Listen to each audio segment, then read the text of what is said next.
You're listening to the RE Social Podcast with your hosts, Andrew and Vince from AnVi Invest. For more information, go to anviinvest.com. You know, I just realized I think our intro is still Evan's voice. I think so. Welcome to the RE Social Podcast with Hey. Andrew and Right? Vince. That's It is. Hey guys, RE Social Podcast. Oh, it's so good. Yeah. Now we're cooking with gas. We got Vince and Andrew in the building. Boy, oh boy, we're going to talk about RE, ABC. Why not? Hey. Sounded a lot like Sam Morrill. You know who he is? Yeah. Oh, yeah, yeah. it does. Minus the New Yorker Yeah. inflection. Yeah. That's cool. I think we should get in impressions. You were doing impressions? I don't know. I mean, I just did an impression of me Sam? or I did an impression of me recording Doing the podcast. the bumper, the intro bumper. Yes. That was, yeah, man, dude. Yeah, that was a while back. Still Yeah. using It's it. been 3 years, man. Well, welcome to the show, man. We have Evan, one of our Drew's oldest friends in California, yeah? 20 years now? Almost 20 years. Yeah, I met this just guy. about. Just out and about. Cool guy. And I think we were just trying to meet girls at that time, just being in your early 20s and not knowing anything Now about we're anything. only meeting boys. That's Yeah, we just Meet meet boys. guys. Yeah. Now we just meet guys in the podcast room and talk real estate, you know? So Take our shoes off, take our So, shoes off, respect the carpet. That's get my comfortable. Yeah. Hey, for people who don't know, man, who are you? I mean, How did you get here? life. Good setup. Yeah, good. yeah, no, that was very formal. Yeah. Who I are think you? they know me. Strictly No, well, professional. I guess my most notable credit is former producer of the RE Social Podcast. OG. I believe the original producer, the OP. OP. Also stand-up comedian.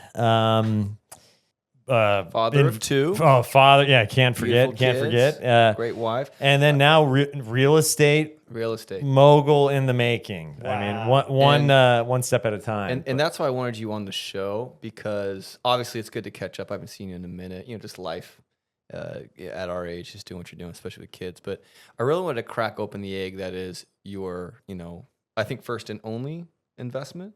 So far, yeah. So far, yeah. So And, far, exactly. And I want to get into that. So I maybe give the audience, anyone listening who hasn't met you, a little bit of like that backstory. Maybe some thoughts or things you would heard from maybe people around you who had done it or talked about doing it, and then what inspired you to get involved, and then where is it at now, and then where do you think you want to be in maybe a couple years? You want to buy another deal? Give us a little timeline. Yeah. No pressure. Well, I got to give you guys a lot of credit, kind of sitting up at 2 a.m. While my wife was pregnant with our first kid, editing your guys' podcast and listening to all these different testimonies. He's got, I just bought 90 apartments and Yeah. just getting fired up, just Totally. drinking caffeine. And I'm like, dude, I'm going to take down some doors, bro.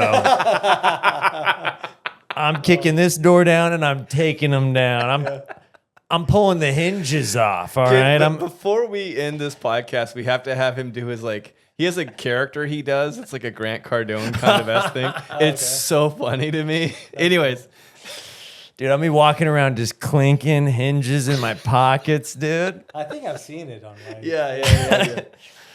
Well, and so, I guess I had already, there was sort of some providence. Like you had reached out to me like, dude, I want to start a podcast. It was kind of coming out of the pandemic. Yeah. I had, for the 10 years before the pandemic, I had been doing stand-up mostly and producing stand-up comedy shows at alternative venues and comedy clubs. And with the lockdown here in California, all the venues were shut down and I had been dabbling in podcasting. And so I kind of I was essentially renting out my garage to just this it's different. brilliant. That's where Apple started. It's like, that's where everyone has to start. I was just doing what I could in that period of like 2020, 2021. I was just renting out my garage to different comedians that were doing podcasts. Here in my garage, Yeah. my podcast room. That is where the bumper was recorded. the bumper.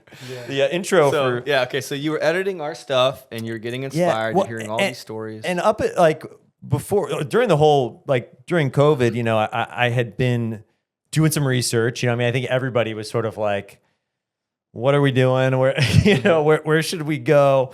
And so I had, I'd been really interested in sort of the Joshua Tree area. I'd gotten bit by the J tree bug. And so, yeah, I had kind of already been like doing the Zillow thing, the kind of Zillow porn, just like looking at and just watching the prices go up and stuff.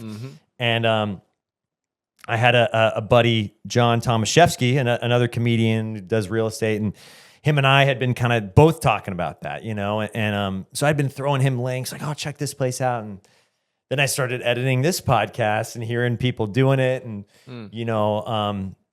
I wasn't aware of how much you guys had been doing. I knew a little bit like, oh, Drew's got a duplex or something in Mentone or wherever, but so and then just my living situation, family life. I take care of my parents and so forth, and wanting to kind of keep in proximity of this area, Orange County, which is very expensive. Yeah, I kind of got the idea of like, okay, maybe we could look into maybe we could afford a place in Joshua Tree and get some passive income, get the Airbnb, get an Airbnb, and then also kind of have a place for us to go on the weekends. Yeah, so it was a little bit of both. It was an investment and a nice family yes, getaway. Which I think, just to throw out like lessons maybe right away, I think like it all worked out, but I kind of looked at it. I wasn't looking just like, okay, what's going to be the best bang for my buck? What's going to be the best Airbnb? I was kind of like, okay, what would be a cool Airbnb? But what would also be a cool place if COVID 25 comes out and we need to lock down for another 2 years, get away from the city, get away from the zombie apocalypse, Yep. And so I kind of found a place that was kind of a bit more of it's a bit more of a family spot than, one of these like Joshua Tree Airbnbs where it's like a trailer like in the middle of 10 acres where it's totally private and it's so more of an experience. What is the place that you have? Well, my place it's a single family home. It's like a 3-bed, 2-bath. Okay. It's nice. Yeah, it's Casa Free Bird. I think I can shout it out. Plug it.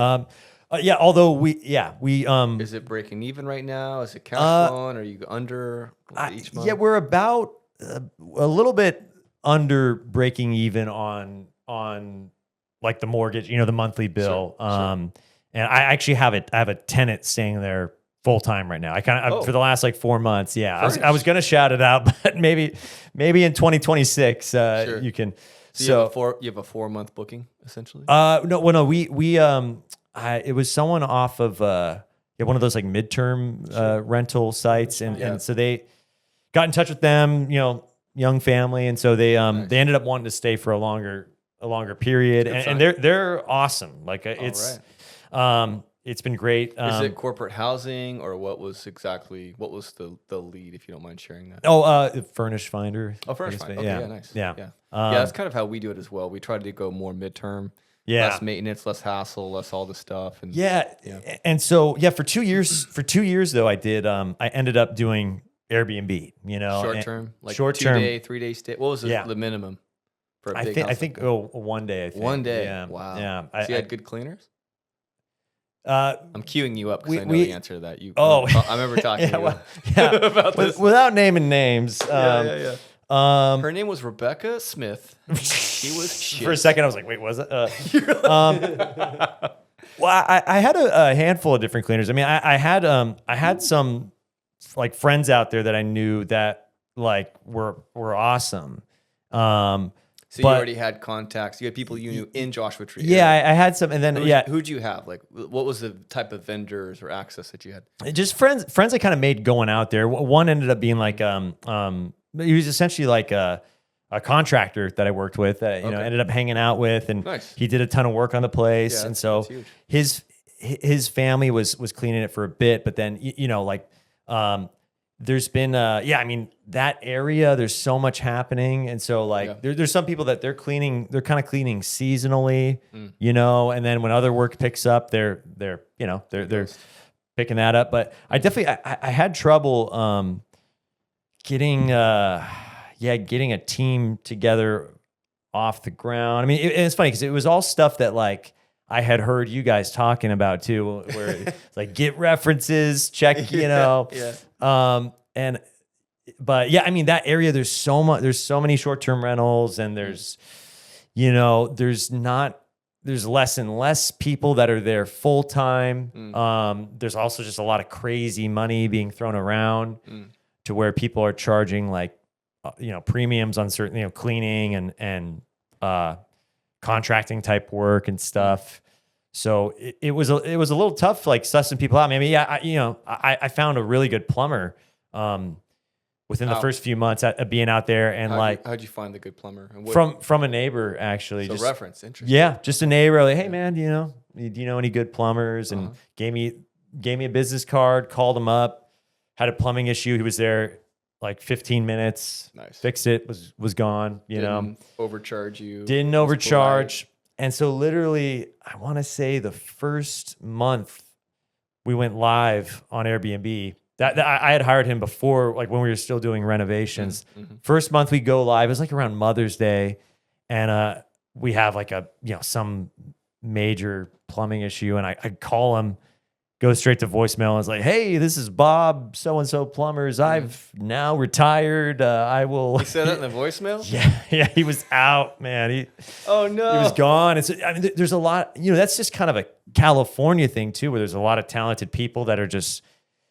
Maybe they're getting priced out. Maybe they're just not happy with, just looking elsewhere. And so I struggled to kind of keep for the 2 years doing Airbnb. I'm kind of on a break right now. Yeah. It was tough keeping the team together, So let's reverse gears a little bit. I want to get into that. I want to definitely give everyone listening like some nice lessons and things to walk away with. But I know Vince is definitely curious about this. Yeah, you guys are on drugs. So the first thing is we got to tell the listeners to follow along because we know the story. Oh, so yeah. I'm like, Please. hell yeah, let's go. Please. But what year? What's the purchase price? What was the purpose of it? Were you going to run it as an Airbnb? Yeah. Was it a turnkey property? All of those things. Yeah. So people can kind of get an idea. Yeah, I bought the place in 2022. Okay. I think it's safe to it was 375. And is it 1,000 square feet or something? 1,600 square foot. Nice. Three bed, 2 bath. Nice area. Yeah, I'd say one of the nicer. Like a little bit more of a residential neighborhood. That hot kind of high desert Morongo Basin. There's. But the city is Joshua Tree, not outside. It's Yucca Valley. Yucca Valley. Okay. Yucca Valley, so just outside which of is Joshua Tree officially. Yeah. But the park is the entrance to the park is 10 minutes and from my house. You can legally do STRs there, correct? Yeah. Okay. Yeah. Nice. You had to get a business license. Yeah, in the town of Yucca Valley, you have to get a business license, and that's about it. And you have to get a business license, and you have to get a permit. Okay. Every year, renew it. Yeah, I think the business license is every 2 years, I believe, and then the permit was every 2 years. I think it was something like 1,400 at the time. Wow. But then they extended it to every 4 years, Okay, I believe, good. which was kind of cool. That's nice, And so 375. What year build was this? it was built in 88. Okay, not too Yeah. bad. No lead. Yeah, no asbestos. Have you had Yeah. any major like big Yeah. expenditures, plumbing, roof, anything like that? A couple months in, the AC just died. It was probably 20 years old, so we got Is it HVAC on the ceiling or on the on the outside of roof. On the roof, How yeah. much So was that? Like 15, it was 10. 10, including Yeah. labor, right? Yeah. Yeah. And yeah, it was. It's happy with it. But yeah, I mean, it's funny. Yeah, these little costs just would come out of nowhere that you kind of. Yeah, but yeah, I mean, it was a very 80s home. So what did you put down for it? I put 10% 10%. down. So you put like 40 grand down, and then what was the interest rate? 6.125. Not terrible. And Yeah. then, so what was the payment, like $3,000 or something? Yeah, in that Yeah, vicinity, in That's that cool. in that ballpark. It's $8,500. Yeah, yeah. He's just getting killed. Yeah. I got a cool. yeah. Now, was it a little bit of a leap of faith, or were you running numbers and looking at comps and like what you could probably be earning revenue wise compared to payments? What kind of math are we mathing? Yeah, I think it was just green light, baby. Like let's just, He's like, I have 40 grand. I can do this. comp like What is that? He literally like said, you know what? I'm listening to all of Vince and Andrew's horror stories, I their mistakes. I'm gonna go do it too. What happened to me? Then? Well, I mean, yeah, I don't know. Like, I mean, I looked at Air DNA and Sure. I looked at Yeah. kind of Sure. the prices in the area. What did they say you can make like AirDNA? I think at the time it was probably saying about 70% or maybe 60% occupancy. And revenue wise?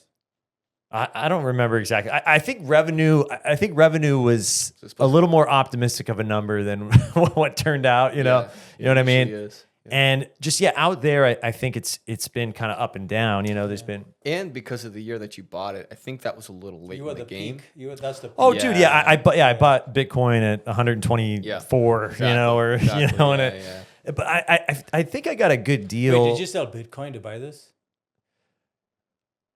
Uh-oh. I didn't, although Not- some Ethereum may have been withdrawn to make a mortgage payment or two. But, dude, Oh, that's because not as bad. you know, Savage. I just went into it. I mean, I don't know. I was, you know, I'm a stand-up comedian, a musician, an artist guy. I had no knowledge of like home renovations. Yeah, sure.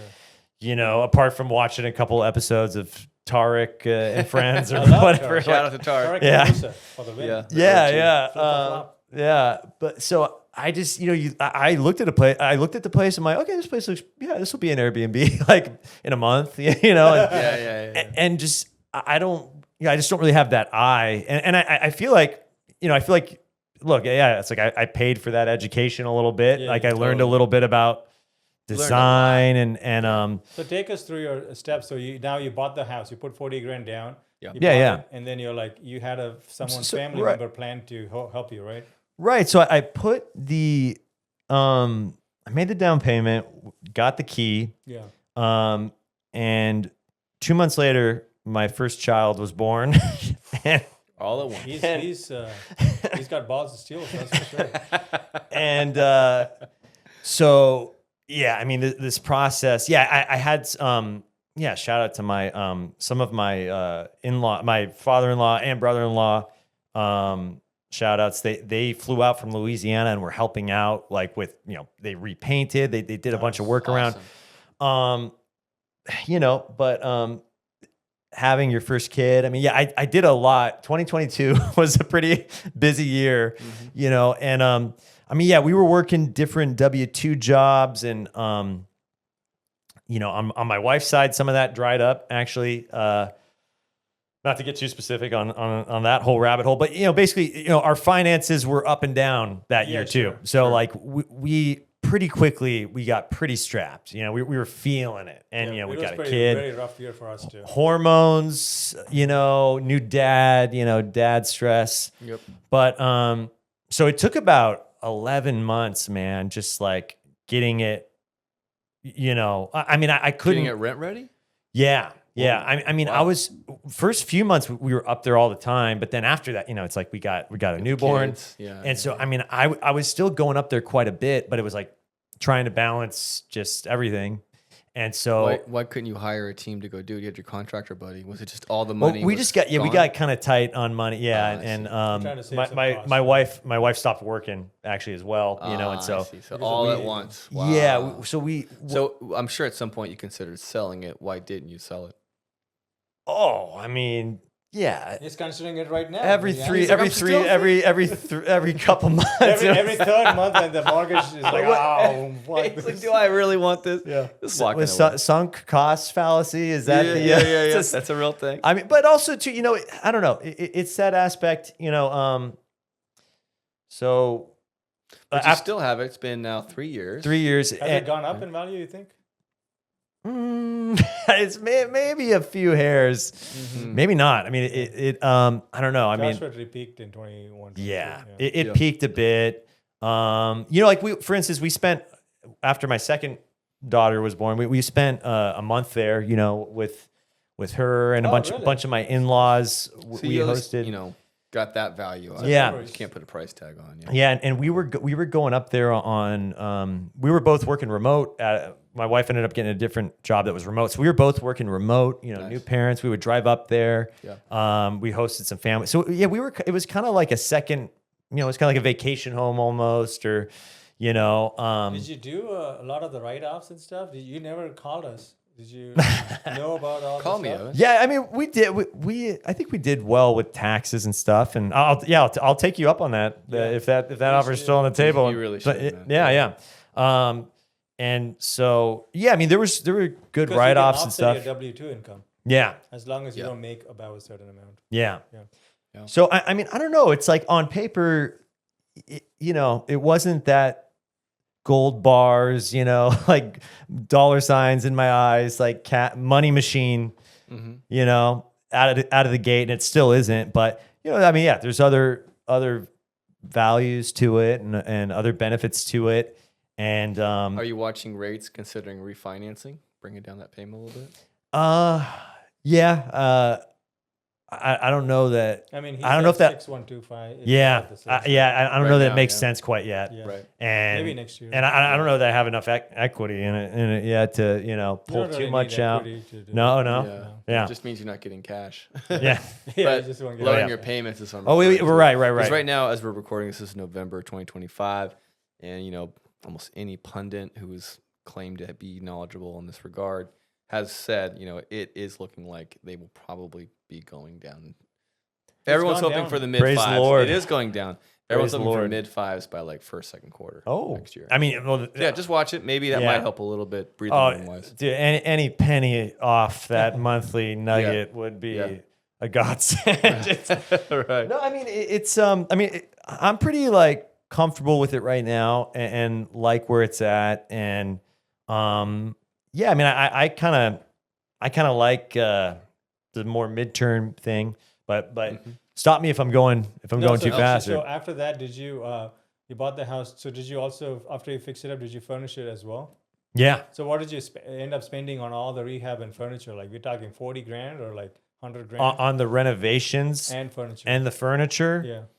Oh man, yeah. I mean, yeah, Like probably 100. near 100. Yeah, So you're all in for 140 now then. yeah. Yeah. Wow.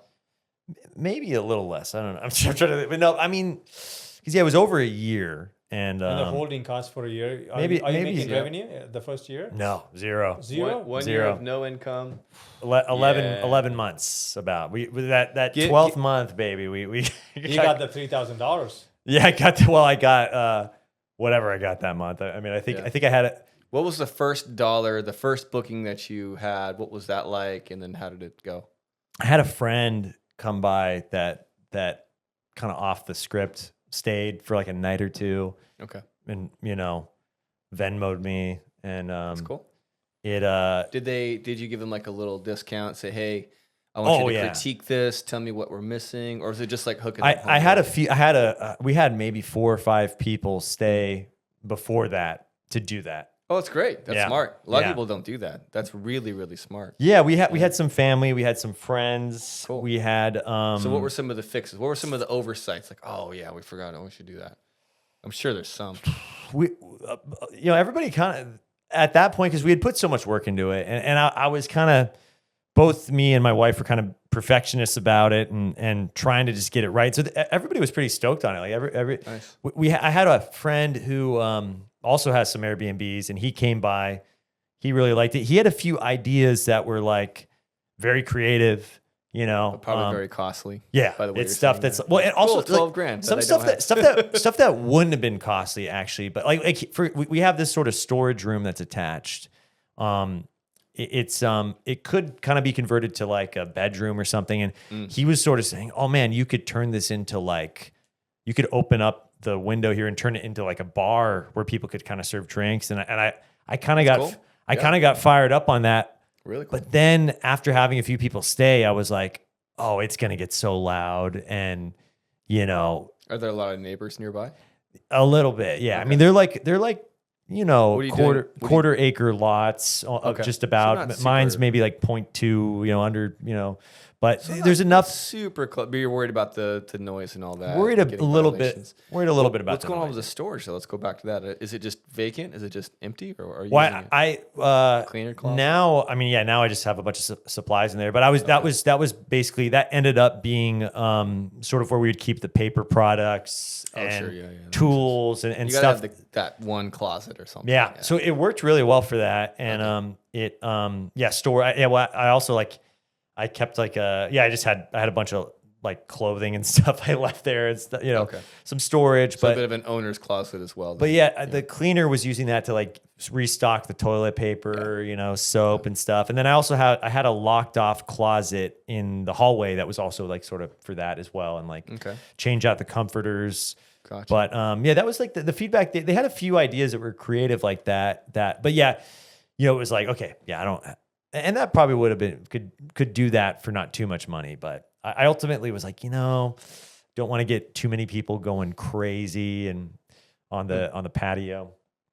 I would consider unlocking that smaller storage in the house and allowing that to be accessed and adding a bunch of amenities, whatever you see on the Airbnb app. So you could make it a kids-friendly thing, pack and play, board games, just adding a little bit of things, a little bit of value, and just anything you can to differentiate yourself. Yeah. But that's just me just kind of talking out loud. But since you have two cleaners closets, you don't need two. You need the Right. one big one, shove it all in there, give them access to extra blankets Yeah. or whatever. That's just a move that I would probably make as For soon sure. as possible. It'd be like, it'd cost you $20, Yeah. Yeah. I'm kind of debating because about 4 months ago, I got a long-term tenant and it's just been, I still do stand up. I have a W-2 job, 2 kids, it's just been one less thing to get a text at 1 a.m, about, What we do now is we put in, because we actually have a full team now that works pretty aggressive hours. What we do in our listings now is in the disclaimer section. It's like, here's the helping hours. You get us from 9 a.m. to 8 p.m. every day, which is pretty generous. And that's actually pretty good, especially if you're comparing to hotels. It's like, that's the window. That's you tell the guests that? We tell the guests that 9 okay. a.m. to 8 p.m. you can bug us, but after that, yeah. And we've not had an issue, since then. And now we have that out. If someone's like, oh, well, you didn't answer, it was midnight, and this and that. I'm like, we told you. But we also have a lot of things really streamlined in terms of the locks and everything else. So we're pretty, and hospitable and with the price. Yeah. So everything's really dialed in. Yeah. With AI, with automation. Do you use anything like that? Or is it just you got one property, so you're probably just doing it all yourself, huh? Yeah. And he's I doing kind like of, uptown too. I was just doing it myself. I mean, I would use some of the auto replies or like more the scheduled replies, but I really tried to kill them with kindness, kill the 4-star reviews with kindness and just kind of make myself super available. Right. Also just being so invested in it as also like a place that we stay at kind of, helps. really, I love that house, and so That's awesome. I would always make myself super available and just say, hey, anything you're not satisfied with, just bug me, A rule that I have is to kind of go off of that. And for anyone listening, I just feel like this could give them a lot of value because we've been in it for now 7 years or so. I would definitely set up any Airbnb as if you were going to live there for 10 years. Whatever you like, if that pillow is like cheap and you would hate it, all right, spend the extra $30 on a nice pillow or whatever it might be, right? That's my big advice. And that's what I do because I actually rent rooms at my place and everybody wants to stay. Everyone loses their mind. Like, this is so nice. Can I extend? Everybody has to extend. It's like pretty consistent. And then I started realizing, like, that's because I really went a little extra mile because I knew I was living here. And, just last year, we really put a lot of work into our stuff. I can confidently say I would stay in any of our places. and be completely Wow. stoked. Yeah. The new Wow. stuff in Tennessee's. Tennessee's The Tennessees are probably nicer it's than our better than homes. probably our house. Yeah, all it's like- brand new. It's like luxury, like for real though, you know. Let's go, dude. Got a Let's pool. go Yeah, right now, yeah, man. yeah. And it's a third of the price. Exactly. We Yeah. don't have Cash anything flows like for crazy. in the even $500,000. Move the studio to Tennessee, man. You know. Yeah, it's really helped us a lot, that market. But yeah, that's the standard for us now. And so just not to make No, it about us, but that's- that, no, hopefully for the audience, anyone thinking about Airbnb, Yeah. do it right. No, that's awesome. I mean, and that's kind of how I looked at it. I mean, we've all stayed at Airbnbs or hotels and had bad That's true. experiences, and Totally. I try to relate to that, and you know, and I mean, I do feel like bummed whenever anything would go wrong. I'm like, oh man, you know, whatever the garage door, Sure. whatever thing component, something. yeah. You have a garage door? That's a win. A garage. The garage. Not too many problems with the garage, but What's something you would have done different? I'd say maybe let's just talk between getting inspired and fired up, sourcing some money, and then getting the keys to the place. What would you have done different? If anything. differently. You know, I feel like the concept maybe was a little bit, like I said, it was a little bit like, I didn't look like pure investment property. You know what I mean? It was more of an emotional buy. Well, it was like also like, oh, this could potentially be somewhere if we have to live or want to live, you know. So there's a bomb shelter underneath. How many square footage? I mean, there's that How many? potential. There's that extended What utility. kind of rations do you have stocked in there now? If you pull, if you move the Charmin in the utility closet, and so I think I was, I think if you're like, it's great what you said, like have the Airbnb be so nice that you would want to stay there, but I think you got to look at certain places as like less attached. Like this is not going to be somewhere I'm going to stay though. Like this is going to be like this is an investment, cash flow. And then if you're looking to get someplace to just go stay sometime, like have that kind of be a separate thing, or just I don't know, maybe make that inform that purchase more, But So you would have probably done more like numbers on it. I would have hardcore math, for that area, like I would have gone for like a 1-bedroom,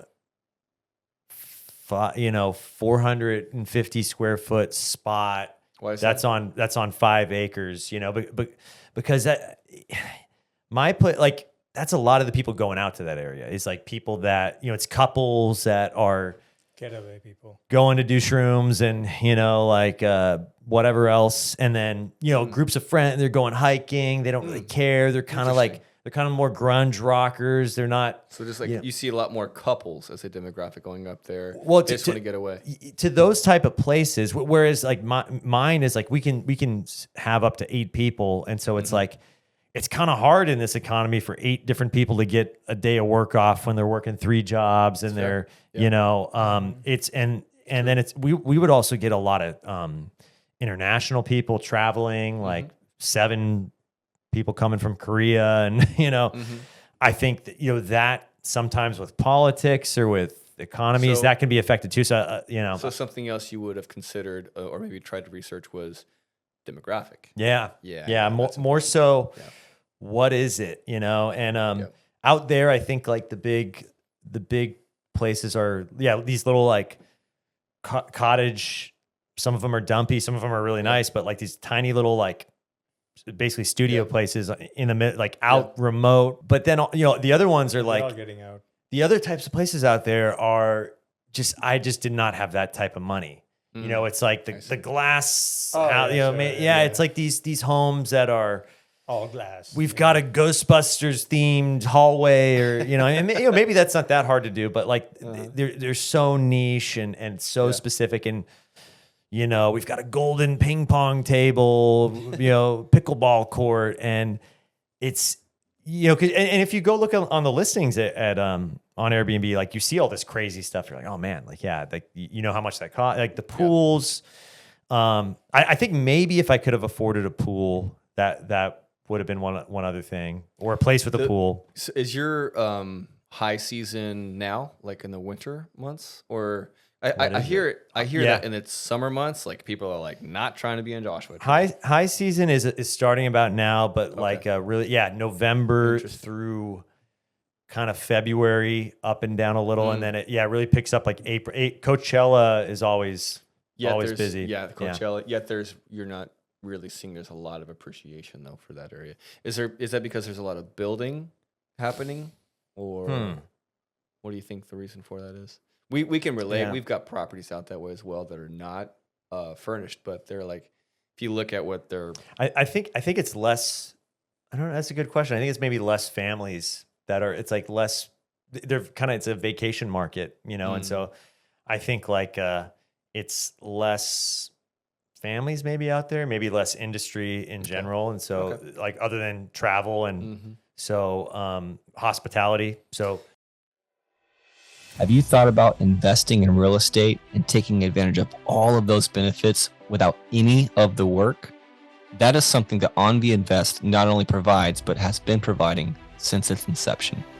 With friends and family, we have built an empire and a system of a wealth generating tool that is giving us and our friends and family that leverage in their life to create true wealth.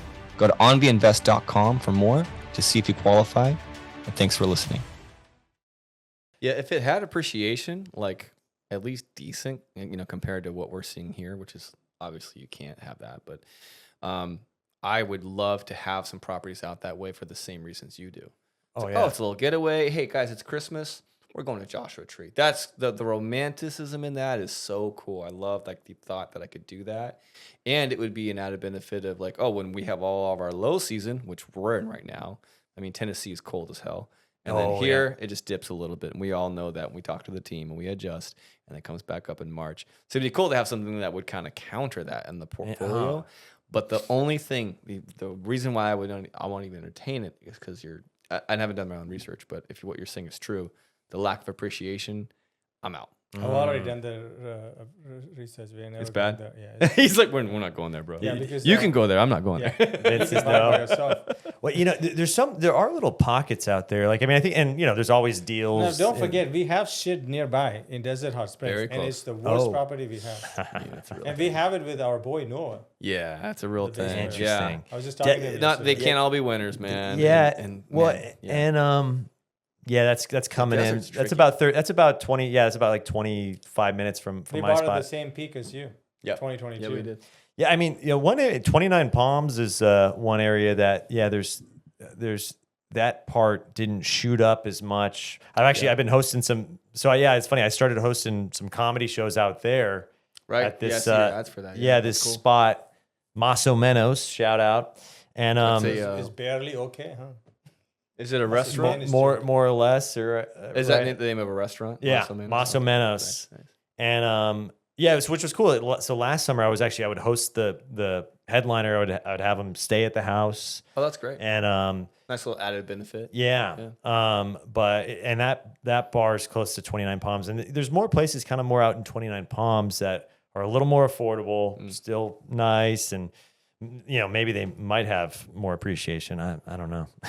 Okay. But I mean, it might have been cool to like get a smaller place in Joshua Tree, Yucca Valley that does a little better With and more land, you're saying. yeah, maybe with more land. Because I think that's one element where a lot of people like that kind of desert experience. And Well, you said you're on about a quarter acre. Have you considered having an ADU? Is that what you said? I'm probably I think it's 0.19 acres. So I mean, there could be room for it. Right. That might be a nice little play. Possibly. And then you could do your tiny home on there and like separate them with a Oh, I'd love thinking to. out loud. I have a shed that's sort of like seen better days and. But the trick with the ADU stuff is like we always talk about ADUs too. Yeah. So it almost costs the same to build, right? Oh, Either yeah. you build it in some piece of shit place or you build it in downtown Newport Beach, right? But the value you get for building in Newport Beach versus the thing is like 10x, right? Yeah, totally. So it doesn't make as much sense to build it there. Mm-hmm. But the closer you come to the coast, it's like way valuable. Yep. So if I build ADU here, I'm killing it. Yep. But if I build it in Desert Hot Springs, I mean, I don't even know. Yeah, exactly. Yeah. But Yeah. we might still build an inland empire, which is kind of the middle a Right. little bit. I mean, a play you could do is you could have some, people will do this for you, but you basically look at what it would cost. There's a whole loan product, there's loan products for this kind of stuff. Look at what it would cost, what your monthlies would be, any downs. And then you look at, okay, what do the comps say? Will it pay for itself? Will I make cash flow? And then at that point now, like, oh, never mind, I won't. Moving on. Yeah. Buy something new. Yeah. But going back to your timeline too, is so the first year, nothing, zero. And then you started getting bookings. So you're making maybe $2-3 grand a month, maybe after that, a peak. Yeah. If you average it out. Yeah. But I started kind of at the end of the peak for the first year Sure, so I think the first bookings were in April of 23. And then, but actually, so in 2023, it did pretty well through the summer, Nice. even, and So making more than your mortgage. certain months, yeah. So let's say breaking even more. Yeah, probably a few months, Plus or minus. a few months more than the mortgage, and then other months less. But then 2024 was kind of rough, where summer was just it was just like there was a Super much hot. low season, and then the high season wasn't as high. But then actually last year, so I was getting a feel for sort of the rhythm of it, Yeah. And then, it was funny. I mean, last November, right after the election, like it started blowing up, again. And so, it was about as good as it was in 23, maybe even a little better. And then I kind of noticed it's slowing down a bit. And then I met the current tenant, and They pay almost the mortgage amount for you. yeah, just a little bit less. That's but pretty good. That's You get great. some tax write-off. For the Yeah. lack of headache. Yeah. Yeah. So yeah, I don't know. Yeah, I feel like there's definitely room for improvement. There's So that was going to be my follow-up question. yeah. Now you have the keys. Now, today, what would you have done different in between that timeline? I think I would have gotten more I would have built the team quicker, like got more references on certain people. And I don't know. I think I think there was a crucial couple months in my life, and it was so drastically changed by having a kid. Sure. Yeah. That I would have just hit the ground running even harder in terms of the renovations. But it was also just that, so I think I would have really given myself like a class in just home renovation and what needs to be done. Some more gotten research. gotten more research, more feedback on like, what would you need to do here? Cause I just, So you underestimated the costliness and the timeline.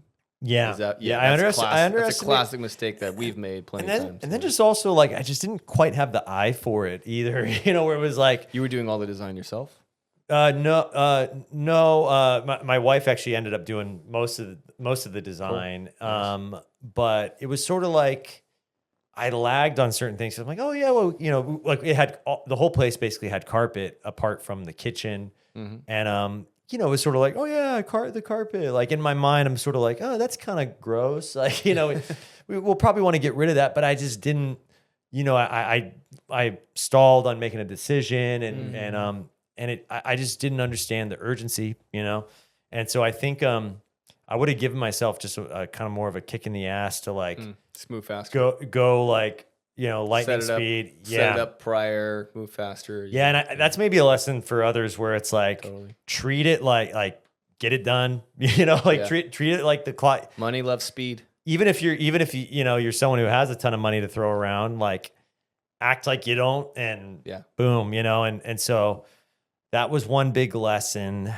But what were some of the hiring mistakes? That's such a crucial element of anything, is who you bring into your life, from your wife to your business partner to your contractor to even just to the plumber or whatever. Who you bring in and who's in your vendor list, in your whatever list, super, the most important in my opinion. And there's a tiered system. Your wife, number one, right? Business partner, number two, et cetera, et cetera. So, what are some of the guideposts now that you've been in it for a few years that you didn't have? You're like, oh, I'm definitely doing this now. I'm definitely not hiring that kind of person. Any insight? Yeah, I mean, you can have some luck sometimes with like, I mean, there's a bunch of Facebook groups out there, and That's true. there were some good people I found from that, but I think the mistake was waiting for the toilet to be shooting out water and flooding, and then like, oh dang, there's shit all over the floor. I need. You're just playing defense for a year. Sounds like defense. Yeah, defense. I mean, we did that with a couple of properties too, man. Totally. We've made all the mistakes times 20, by the way. Yeah, not even like what? Our mortgages are way worse than yours. Yeah. Like I wish I had a $3,000 mortgage. I'll eat that. We're listening to his problems. And we're like, he's crushing it. Like, that makes me feel good. Wait, and it's like I feel like I'm getting by, and it's so I got people are helping me pay down my debt, and so I think like building equity. That's kind of. I'm happy with the situation. Yeah, building equity. I'm happy with the situation now, and I think.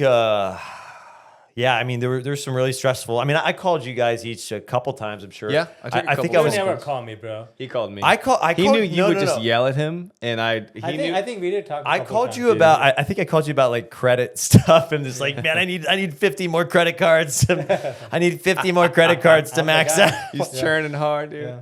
I'm churning credit cards every 0%. Move it. Yeah. I think be careful with the credit cards is another lesson that squirrel away from look into balance transfers, look into other stuff, But I mean, there were some crucial moments where, I guess that's the other thing is like, just like breathe. You'll get through it. It's going to work out.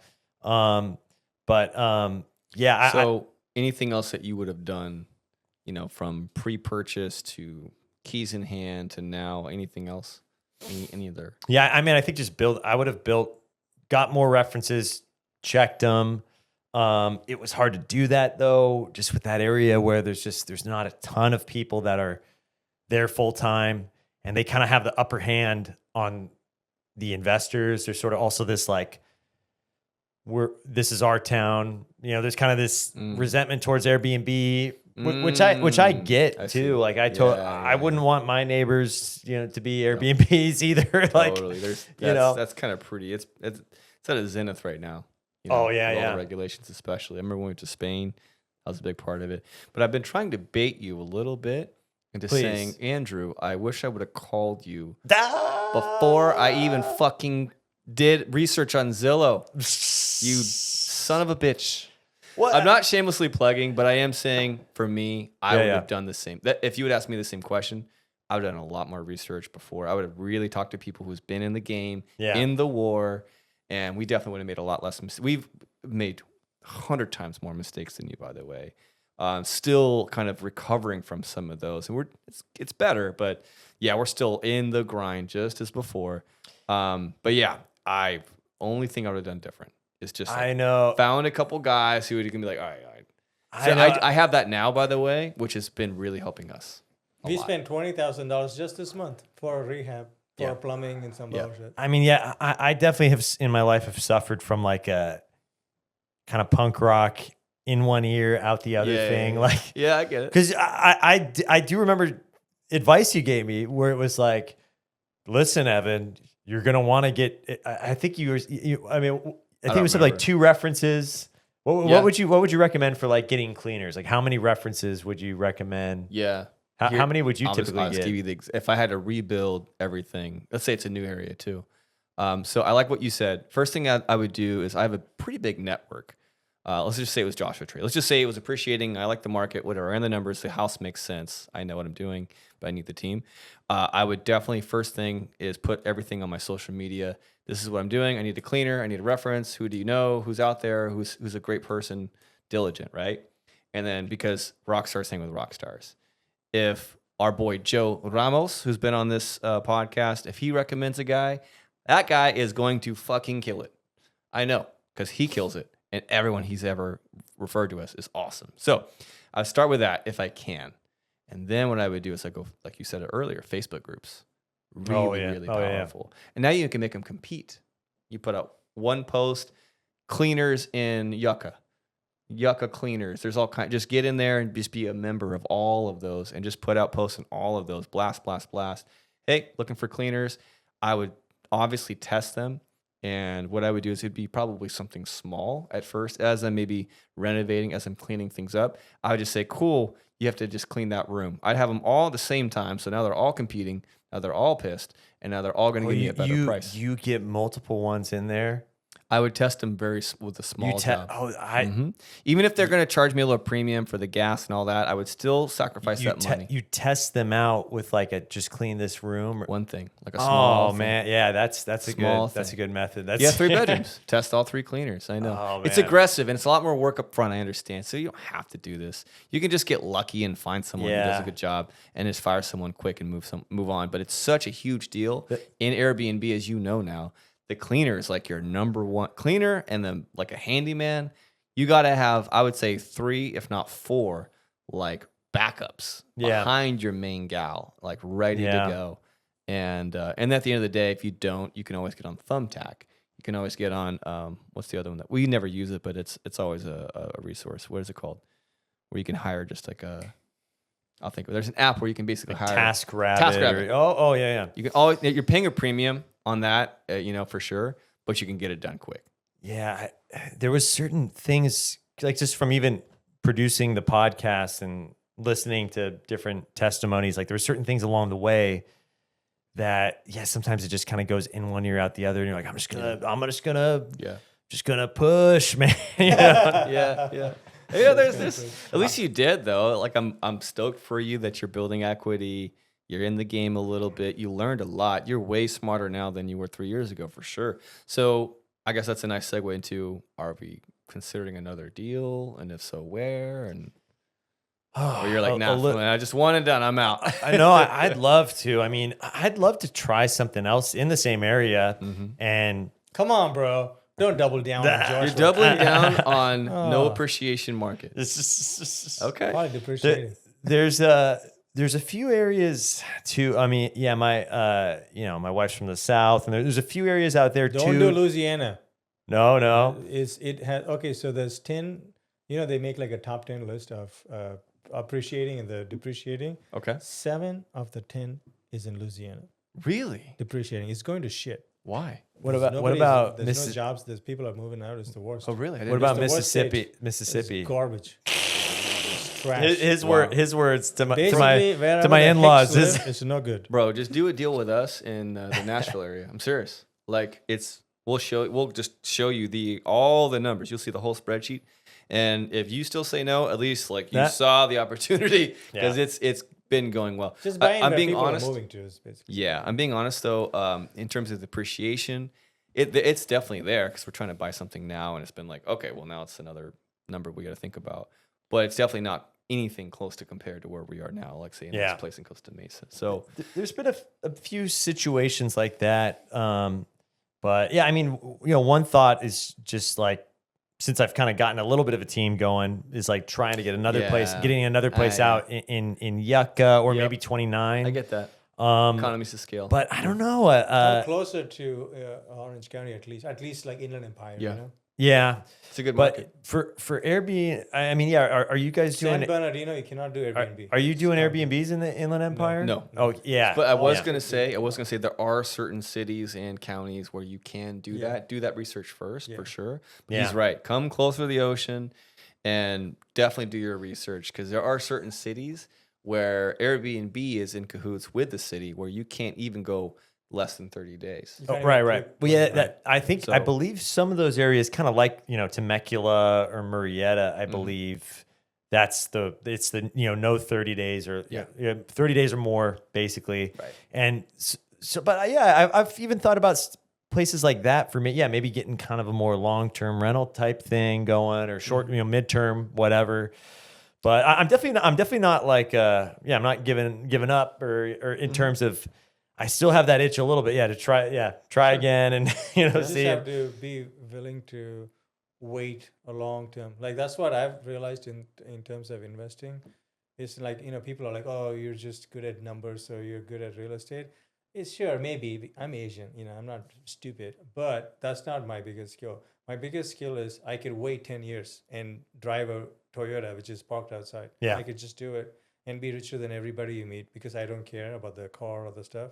I could just wait, but most people can wait, right? So if Yeah. you do the the long-term rental, I can guarantee you're losing money, or best case scenario, you'll break even for the first 5 years. There is 0% chance you'll make money anywhere if you do long-term rentals in California, right? Now, if you say, hey, I could furnish it and do midterm rentals, okay, now you're talking a little bit, You Yeah. could do those kind of stuff. Or you could go co-living, do more people and put them in a one house and rent it. Oh yeah. I mean, we're Yeah. kind of doing co-living in Costa Mesa. Yep. Yeah. Yeah, there's a lot of strategies for sure. that's- But you that's you what I definitely have was the knowledge base. Now you have a good team, so I understand where you're. Yeah, I mean, I still spin the globe on Zillow, and I look at Yeah, different areas, parts of the country, and totally get that. we sort of debate. I mean, I'm pretty tied to Southern California, just with like family, friends, Yeah.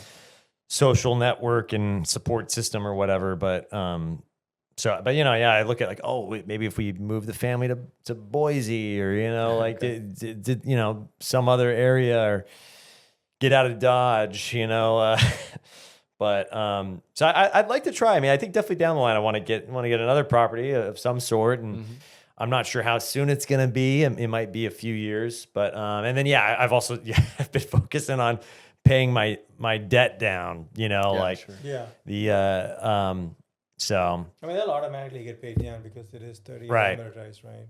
right. Worst case scenario. He's probably referring to credit card debt. Yeah. pay That- that down real fast. But That- I mean, that's because tough. when I'm just doing quick math on my head on like the timeline and all the so that's the priority for sure. Yeah. Maybe And get like a loan to pay down the credit card and stuff. Yeah. So you don't want to be oh paying yeah, 30%. we've talked with a few JP Morgans, and What are they charging these days? 15%?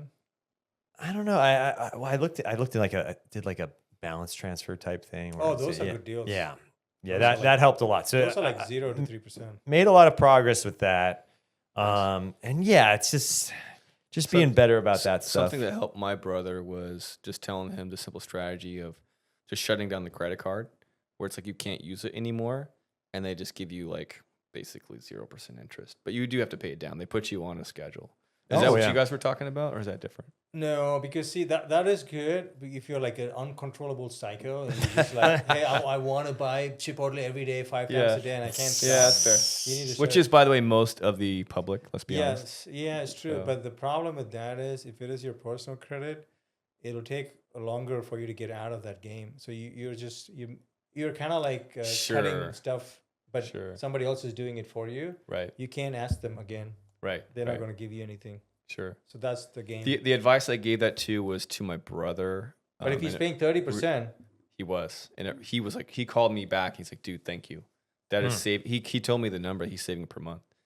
Because they just had all this debt from other things that they were doing, but he had a couple other credit cards, sure. so he still had access to other stuff. He wasn't tied down. Yeah, it's tough in US, especially it's credit based, and then they kind of like scam you. But it's such a scam. Oh yeah. That like 15 months of no interest. It's great if you're really good at like watching all that stuff and knowing your numbers. I'll tell you how big of a scammer these guys are. You already know this is. So with Bank of America, I have a $80,000 credit card limit, right? So I can go swipe and take $80,000 off. I love this story. And I can get 0% for like a year. So what I'll do is I'll go buy a house. I don't even care. I'll pull the money out, buy a house, and then I'll have the 80 grand. I'll wait till the last minute and pay it off. And I did this for a decade. They got so rage on me, they canceled my credit card after I paid it off the last time. He What- basically What were they mad about? Because I never pay them interest for 20 years. And He I borrowed $1 basically- million from he them. basically walked into the casino, right?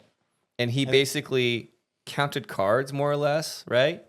And crushed their system. Like the system is For set like up where 20 years straight. 99% of the people they're just going to lose. It just is what it is. There's 1% nerdy Asians like him who are going to like watch the dates and know their numbers and move in that way. He paid no interest. They sent him a letter and said, fuck you.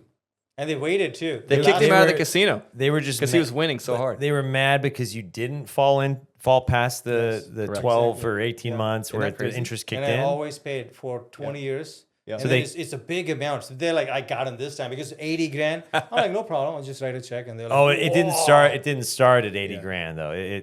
No, I'll just borrow 80 grand or Oh, 40 grand. wow. And they're like, oh, it's due tomorrow. This fuck can't play this. And I'll pay it every time. Yeah. And then it's still, they made like 3 to 4% because the balance transfer, they have some point. Oh, They yeah. did make that. Yeah. But then the last time I paid it, they waited a month and they just sent me a letter saying, sorry, for reasons unknown, we have canceled your credit card. The last time I ran into was so mad. Vince, I think his secret, the last time I ran into Vince was in the aisle at Costco. Oh, yeah, that's right. He's bulking, man. He's eating the can of beans for a few got it. days, Oh, saving. He's not dropping the Chipotle, you know. He's No. No extra guac for me. It's a Toyota for life. Yeah. Oh, man, dude. Definitely. It's expensive, man. It's and getting it right has been quite a journey for us. You know, we're still working on that direction and made all kinds of mistakes, and all we do is we make less mistakes as we get older. That's it. Yeah, I'm at a place with it right now where I'm grateful for the experience, and I'm grateful to you guys. You know, it was a cool just rabbit hole, and learned a lot, and kind of just it kind of gave me the excitement and sort of balls to just go for it, and inspiration in Let a me way. ask you this: speaking of balls, did it give you more balls in other categories of your life? Did you take bigger chances, bigger swings? Because you were like, I did this, and I survived it. Like, is there any in your brain did it make you? Well, I made a couple babies, you I know. was gonna That's say, ballsy. He made a second baby. That was- He yeah. was like, I could do this again. Yeah. Yeah, I think that's a good question. I'd like to think so. I don't know. I think it was stuff that a lot of people don't know. Like, I mean, yeah, not everybody's gonna buy like front row coastal property in Newport Beach. You know, like there's sort of an attitude that especially like millennials have. Like, I don't own a house. I'm never gonna own a house, and it's like, go to Hemet and buy one, or go an hour outside of town, and you can afford it even without being the richest guy ever. And you might have to be disciplined about it, but I just didn't realize how it worked, and kind of like studying all that stuff. Like, it is doable, you know, and it might not. Yeah, I mean, you might start out with the property in Yucca Valley that's like not the mansion or the whatever, but you can get it kind of. I wanted to get in the game. That was kind of my thing. And it's like, people can, it's like, It's definitely harder than it was for your dad. Tell your dad to fuck off. If he denies that, he's wrong. He's wrong, guaranteed. Except his dad is a doctor, so he was a doctor. rich. I'm just saying to anyone listening. And he did have he was in the Navy. He had the zero interest. Yeah, maybe the I don't know. loan. He might not have even done that. But no, and that's why my heart goes out, because people ask me about it because they know that I'm. Well, I they'll give you invest. 0% if somebody will shoot at you. I mean, I'm you not want down. that? Not the down. game. I'll take the FHA. Yeah, This is why the banks hate him, you guys. Yeah. But yeah, no. So for anyone listening who's like Yeah. trying to get in the game, Sure. That you kind of did what we did, in that you've just started where you could in the desert, and honestly, like, that's it. And we pooled money together. We pulled some from his sister, our resources. Like, we were just a couple knuckleheads with nothing. I had a little bit of savings, but I was able to get started by finding the right people, by just taking a chance and just saying, I'm willing to lose this 20K. Let's see I hope I don't. And staying in it. Now, what saved us, though, and what I hope everyone listening to is getting from this, is he made sure that it was an appreciating market. Even though we were in the ghetto, because it appreciated, by the time we had made all these mistakes and all the stuff and learned a bunch, and it was manageable at some point, it had gone up so much that we actually made money on it. Because time, it was it. Yeah, We just got population was lucky, going up really. in Bakersfield. Pure time saved our butts. So that's why my whole thing, like, I'm not doing that. Because appreciation has been the only thing. It's been like, all right, you can mess up a lot, lose a lot of battles, and win a war. Obviously, try not to lose battles. Call people that have been doing it. Yeah. not just us, but anyone, like just talk to your uncle. See if he's crushing it in real estate, you need to be your uncle's best friend, like, because there's so many ways to go wrong, especially when you're furnish it. Now you just 10x mistake possibilities, in my opinion. Yeah, I should have maybe started in Baco as Yeah. well. Actually, yeah. I mean, I think Well, but you started at a peak. Even Baker will be tough that's for you. true. Yeah, Yeah, you hit the yeah. I rates think were high. well, and that is one thing. I think I was reading. If anything, I should have pulled the trigger a little bit earlier. Sure. I think one other regret. I mean, I think at the time financially, it seemed like, oh, this is doable. I think I would have stayed in the 200s range Sure, rather than easier three. to- Yeah, Sure. that 3 range. I big. think was a big regret that I was feeling, especially like out of the gate. And so, I think that, like I thought, and I thought I was starting a little like small enough, but I think like I would have started a little bit more manageable, You know what's funny you say that, because we first started as 3 units in Bakersfield. It was 200 range, and I still remember it was 275. 265, No, 265. and then we got credit, so it was like 254. Mm-hmm.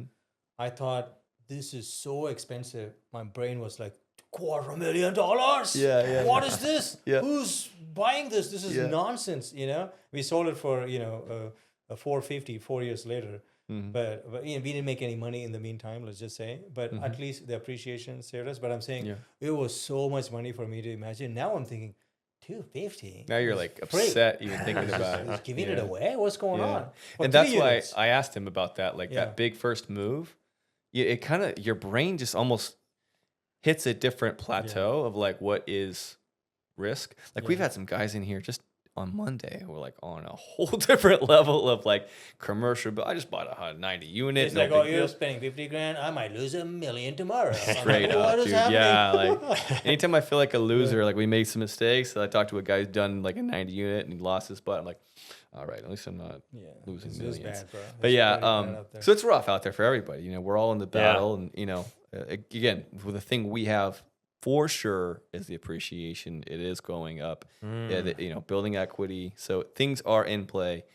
Credit to Vince for seeing that and making sure. Yeah, you're in that's like a markets. lesson, definitely a lesson moving forward. And so having that risk tolerance is so huge, and that's why I still have so much respect for where you're at and what you did, even though you made some mistakes. You not only got smarter, but what you're not seeing yet is you probably don't know it, but your risk tolerance is higher.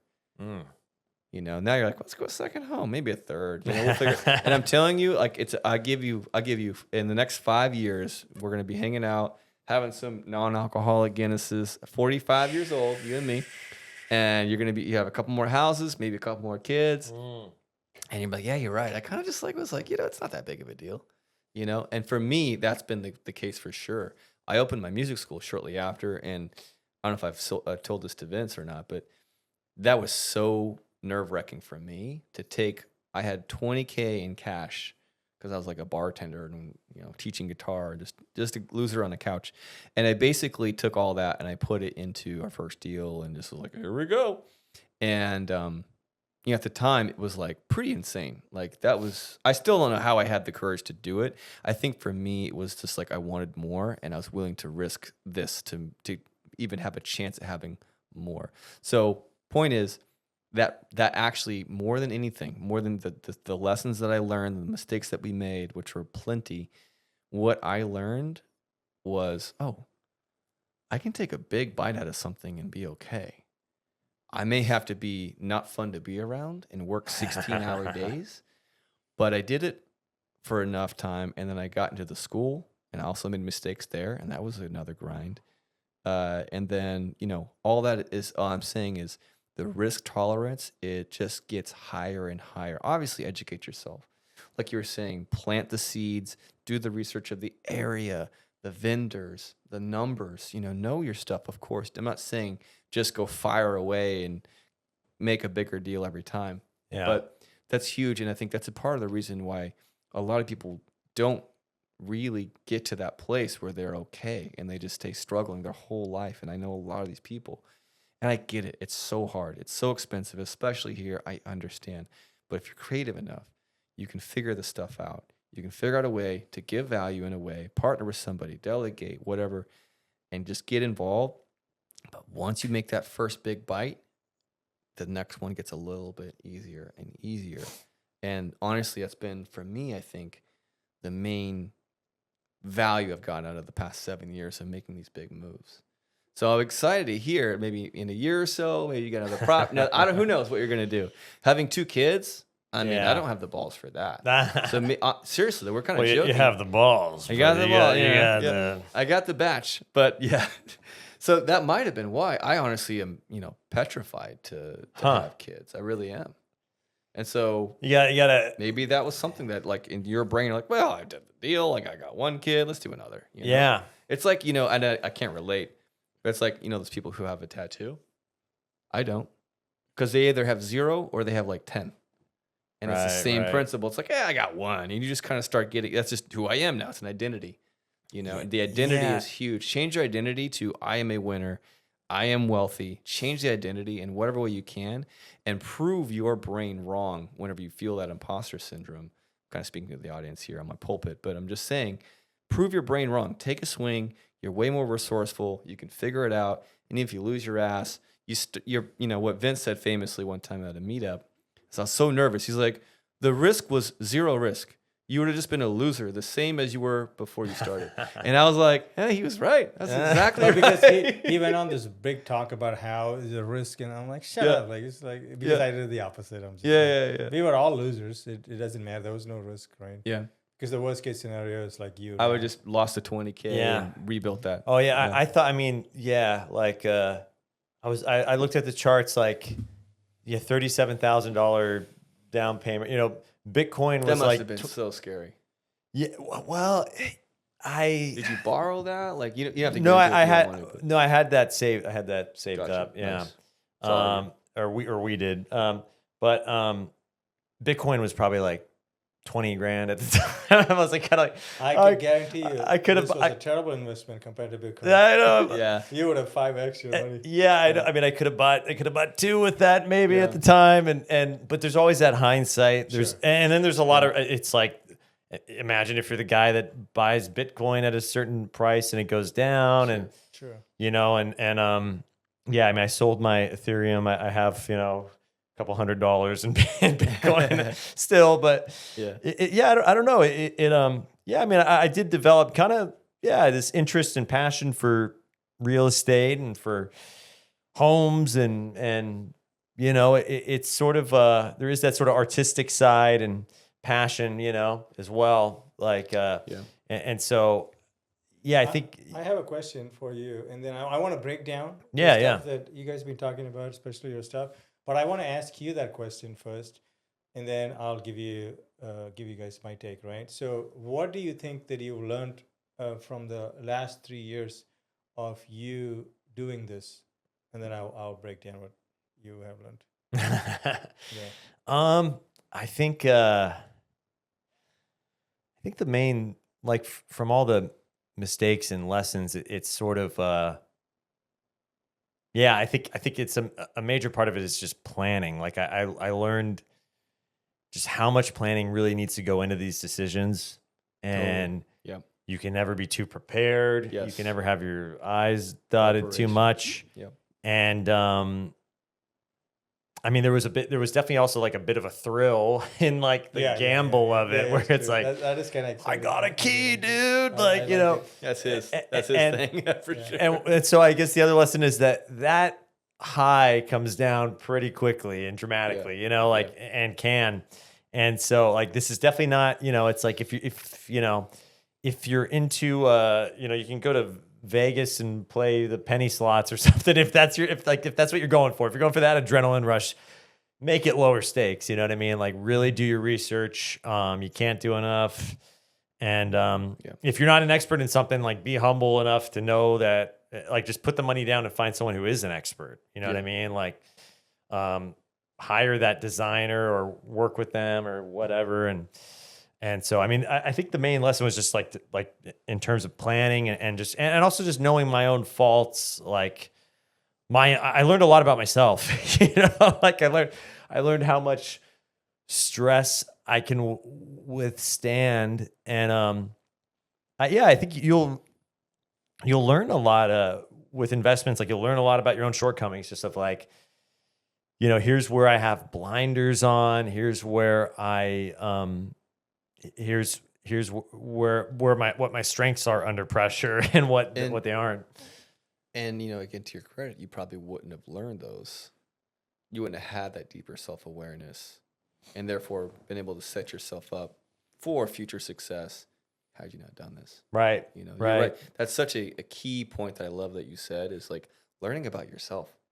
Like, Yeah. wow, like learning where your strengths are, your natural weaknesses and all that. And then for me, that's been a big one for me, is I know I can do two things at like a very high level, and that's it. Everything else I try to like, no, do that. Our VA, Vince, my assistant here, like I know I'm pretty okay at a lot of things, great at two, and terrible at most. So yeah, key point. Know yourself, identify your strengths. I love that. Yeah. So what do you think you learned? Yeah, so that's good because that's on the micro level, right? I'm gonna go macro again. Okay. So what most people do is what you've done, right? And they would think, oh my God, I should have bought this in Bakertown or Orange County, or I gotta buy the $222,000. That was the key, and I bought $375, and that's where I fucked up, right? And people are like analyzing. This is my inner monologue over the last 3 years. But it's like it's 100%. None of that actually matters at all. It doesn't matter. Like you think our first deal mattered for anything? No, we bought that shitty deal, sold it, and bought an even shittier deal, and we still have it, right? It doesn't matter. The key thing is if you stay in it long enough, you will start to see how the market moves and where you can buy and where you don't have to buy, and you'll start seeing the debt cycles. And there'll be a frenzy in investments when the interest rates go down, and a lot of people will buy, and at that time the prices will go up when the interest rates are down, right? And then now it's a tightening, right? The Federal Reserve does all this, and then it's tightening, and now people are like, real estate sucks. I'm like, cool, everybody get out so I can get in and buy your house. Like time in kind so of. the time like, of the market. So if you sit back and think about it, if you decide to do another deal, you don't even have to do it with us. Nobody cares. Do it by yourself. But if you decide to do it, you would have learned so much from the first time. So the second time now you will be like, okay, so this is how the market's moving. You should know, like right now, for me, I don't like messaging like you guys are talking about, like, oh, find the automated. I'm already like over it. I'm like, just kill me. Like, I don't care about the automated messages and like doing this because it's such a waste of my time. But what I like to do is I'm trying to watch the market and see where things are going, and then we can make that decision, right? Because right now I'm super comfortable because I know I'm going to refinance, and we have over $7 million of loans, right? If I refinance it 1%, it's over. Like I'm just gonna like throw stones at people. I'm like, I don't care, because I'm just like, dude, like I have so many loans, right? But right now it's really tough. So if you look at our books now and be like, we'll be fighting all the time. Hey, bro, there's no money coming in. I'm like, yeah, I know, but wait another year. It's gonna be freaking crazy because the rents slowly go up, right? It's 5% goes up. Yeah. And I do that. So the real key for people is for you to, I want to not advise you. I want you to think about it in a positive way. It is not the deal. It's not that you bought it a little bit higher. Sure, maybe you did. But if you wait on it and if you understand the market cycle, you will definitely win. Yep. Yeah. That's the key. It's like that. What's the statistic? You'll probably know this. What is that? People who bought, before the big crash in 08, had they kept it, like. Yeah. If you the worst time to buy real estate in the history of the U.S., right, in the last 100 years, let's say, right, was 2007, 2006, something. The time the deal was doing was $240,000 at median home. Sure. That was the worst time to buy, right? Just 10 years later, it's almost 450. So if you bought it at the worst time ever, you're up by 100%. Yeah. In 10 years. Yeah, it's funny. Yeah, I've definitely learned. Yeah, I feel like that's like time in the game. Like I started learning sort of the cycles of the first year, like we had those like July, August months that were slow, and I'm like, oh my God. And then you start to see a pattern, and there is a comfort a little bit in like rhythm and a pattern. And yeah, I mean, there's also, it does feel like there's a lot of hype about stuff too, where it's like, you know, that area, there's a lot of hype about, oh, go there on the weekend, you know what I mean? And I'm hopeful that, you know, people still keep going out there and keep enjoying, you know, vacations. I believe that, like, I think they will. And I do really love that whole area, you know, and so I you know, I'm excited to kind of, it's a place I'd like to spend more time at too myself, you know what I mean? And so I'm hopeful for that. And They call them lifestyle investors, so you can kind of also enjoy it, you know? Yeah. So that's kind of cool. But I generally recommend people, you know, don't buy based on that kind of stuff, because you want to just run the numbers and, you know, do the math for it, right? Oh yeah. The lifestyle should be a bonus. Should be a bonus, but you know, we are living in our freaking investments, right? True. Kind of. I give it another year. I'll bet next spring we probably stay in one of our big like mansions in Tennessee that we have, big house. Yeah, I haven't even seen anything in Tennessee. He's never seen our homes in Tennessee. Yeah, Yeah. I've seen it online. Does that count? Well, that's a testament to, like, you know, what we were Team. saying before, team. I just send him or Jenny. If one of them sees it, I'm happy. We have a whole Or- team or out Vicky there, too. and we have a great, good thing going. So awesome. Well, man. yeah, thank you, man. That's exactly what I wanted to kind of talk about. Hopefully, the audience got a lot, you know, and hopefully you guys got a lot as well. And I definitely was reminded of a couple of big like success key principles. I was like, yeah, that's right. The big one you said was like learning yourself. So key. So yeah. All right, guys. Well, that's pretty much it. Evan, if you have any last thing you want to say, anything you want to plug, it can be comedy, real estate. Yeah. We do comedy out there in Joshua Tree at the Maso Menos. That's actually kind of seasonal. We're kind of off season now, but once it gets warmer, like April, May, we do some shows out there. And then if you're in the Orange County area, I do a bunch of shows around here, right around this neighborhood in Costa Mesa. Harp on Mondays. The Harp Inn in Costa Mesa, the Steady Kitchen in Fountain Valley on Tuesdays, and then we do La Cave. I like the La once Cave gig, once a month. Yeah, You're busy, huh? Yeah, I try to. If you next, what is it? The Next Wave Comedy on Instagram kind of has all the. Nice. Do you ever venture out into the Irvine Improv or anything? Yeah. I haven't been there a ton recently, but I've done.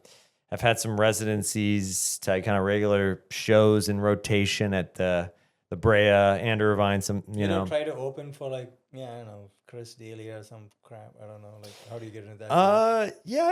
I've done a lot of shows there. I opened for a buddy at Irvine Improv at some point in the last year or so. Oh, nice. But I'm there when they have me, and I've been busy lately though. Kind of had a few pots boiling the last few years, so I'm hoping to get more focused on comedy. Child number 3, what's going on? They say, on, down bro. the line. I hope to. I hope might do a 7-10 split. Have twins. Do a 7-10 split. Nice, man.